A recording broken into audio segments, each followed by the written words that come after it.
Mas quando eu cheguei no batalhão, foi o tenente que mais me ajudou. Ele já capitão, comandante da CIA. Ninguém queria me liberar, né, a minha permuta, porque eu perguntava com o guerreiro para ir fazer a universidade. Só ele que liberou. O cara que eu tive raiva não... É porque às vezes e eu até costumo dizer isso, você tem que entender a pessoa. Antes de você querer resolver o seu problema, você tem que primeiro entender a pessoa.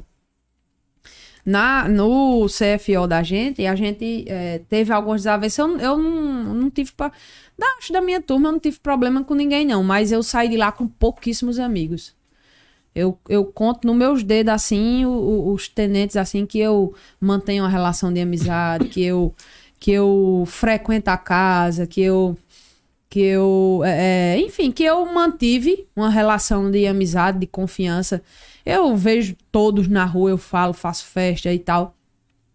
Mas aquela relação de amizade, de frequentar a casa, de contar, de confidencializar coisas, foram com pouquíssimos, assim. Porque, eu não sei se é meu jeito, não sei se é a relação que é desgastada, né, ali. Por ser tão intenso, você, com uma besteirinha, você acaba, né, dizendo, fulano não sei o que e tal. Então, tem essas coisas. O CFO, a polícia, o curso de formação policial tem dessas coisas. A senhora se formou, tenente, aspirante, como foi? Chegou na unidade? Aí eu me formei, eu fui, de 60 eu fui à posição 30. E aí, para o pessoal que está assistindo, quando sai a nota, né? Não sei como é aqui no RN. É igual. Pronto, lá na Paraíba é o seguinte, você se formou, a sua nota, o seu CRE da faculdade, no CFO vale também. O primeiro lugar é premiado, promovido tenente direto, e os demais obedecem uma ordem de classificação, e aí, de acordo com aquela ordem de classificação, você vai dizendo, tem o quantitativo de vaga dos locais, e aí você vai escolhendo entre aspas, da situação que está posta para onde você quer ir. E aí, quando foi para eu escolher o local, eu me lembro que na época eu queria ficar em João Pessoa, né? Queria ficar na capital, região metropolitana.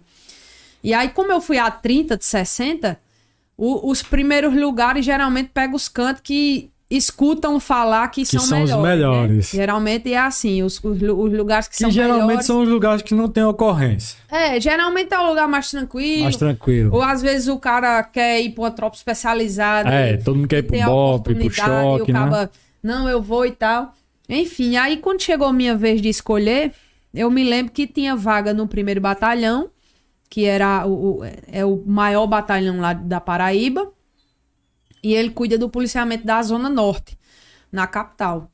É uma escola, sabe, André? Eu acho que todo cadete que se formar na Paraíba, eu acho que ele devia passar na escolinha, que é o 1º Batalhão.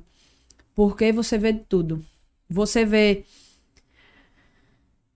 vê as dificuldades do serviço e o lado bom de ser polícia. Que é o quê? Se você quiser prender todo dia, você tem como prender todo dia. Quiser pegar uma arma todo dia, quiser pegar arma, você pega. Quiser prender gente, você prende. Quiser fazer o policiamento, coordenar o policiamento. Se tiver vontade de trabalhar... Você tem serviço todo dia. É um batalhão que não para. É o 4º Batalhão aqui. É um batalhão que tem uma tropa muito antiga. É os cabas de 30 anos de serviço, 22 anos. Casca grossa, brabo. Os cabas que são fish mesmo, que são polícia experiente, que sabe o certo e o errado, que sabe os caminhos, entendeu? Então, assim, teve caso de eu ter que fazer parte de policial fazendo coisa errada. Então, é um batalhão que é uma escola, né? É uma escola que, se você quiser aprender as coisas, você está no lugar certo. Como foi pra senhora, assim, tenente, né? Quantos anos a senhora tinha já que formou? Eu entrei com 19, formei com 21. 21 anos, tenente, né? Mulher, né? Chegar numa tropa assim, naquela época, hoje as mulheres ainda encontram dificuldade no ingresso, né? E alguns preconceitos dentro da profissão, né? Que infelizmente surge. Mas como foi pra senhora chegar e conquistar o respeito assim, do pessoal? Olha, André, eu vou no velho e bom jeito sertanejo. Eu chego, vejo primeiro como é. Como é? Quem é quem, como é que funciona. Não chegou logo impondo e... Não, eu não sou assim, não. Eu costumo minha vida, ó, e fazer as coisas. Eu chego, vejo como é, para aqui, como é, quem aqui, como é que faz. Porque quando você chega querendo impor as coisas, não funciona. Eu acho que não funciona em nada na sua vida. Mas quando você chega com o intuito de ajudar, não, meu amigo, eu tô aqui para somar. Tem o que aqui para fazer? Como é que faz? Vamos fazer? Vamos fazer junto? Não, mas não, é assim, é muito difícil. Digo, vamos se juntar aqui para ver se faz? Então, bicho, eu cheguei nesse intuito, né? Eu cheguei nesse sentido. E quando eu me formei, eu não fui diretamente para o 1º Batalhão, né? Porque tinha a opção ainda de eu ir pro DISP, que era um canto mais tranquilo. DISP é o quê? DISP é Distrito Integrado de Segurança Pública, que era dentro de uma área do 1º Batalhão. Mas era como se fosse mais ou menos independente. É né? tipo uma UPP, é? Tipo era como se fosse uma companhia do batalhão, sendo que um pouco independente. Porque era um prédio onde funcionava polícia, civil e militar ao mesmo tempo. Então, às vezes tinha prisão na rua, a gente trazia direto para o DISP, resolvia lá no DISP mesmo, a delegacia tinha delegado, tinha agente, tinha... Então, a gente tinha uma relação muito boa com a Polícia Civil. Sendo que quando eu fui pro 1º Batalhão, eu passei ainda 1 ano e meio, até trocou de comandante no 1º Batalhão. Desculpa, aí o DISP fazia parte do 1º. Então, o novo comandante que chegou, ele acabou com esse negócio de independência e trouxe todo mundo pro 1º Batalhão. Aí foi aonde eu tive o maior período de experiência na minha vida, que foi onde eu aprendi muita coisa, vi muita coisa. E foi um aprendizado assim, sem tamanho. Pessoa, eu cheguei novinho. Novinho não, né? Que eu tinha 27 anos, só com 21 anos. Né? E o tenente ele tem uma função gerencial, né? Dentro, né? E ele já parte, por exemplo, se ele não foi policial, né? Ele já vai ter que aprender do zero tudo ali, a vida policial.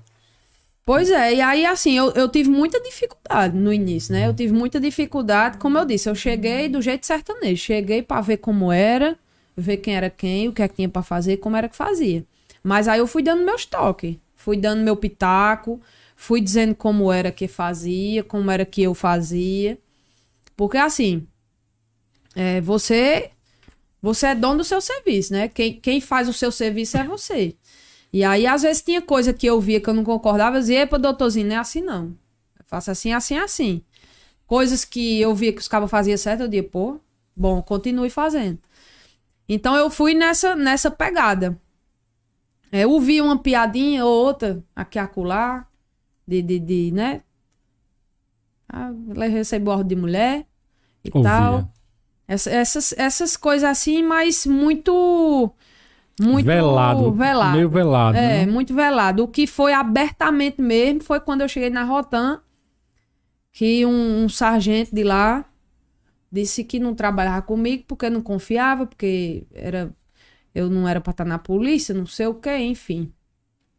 E aí foi. Aí a sorte que tinha um sargento do lado, eu disse, olha, ainda bem que fulano tá aqui pra servir de testemunha. Pra quando eu contar essa história, ninguém pensar que é mentira minha. Ele chegou e disse, não,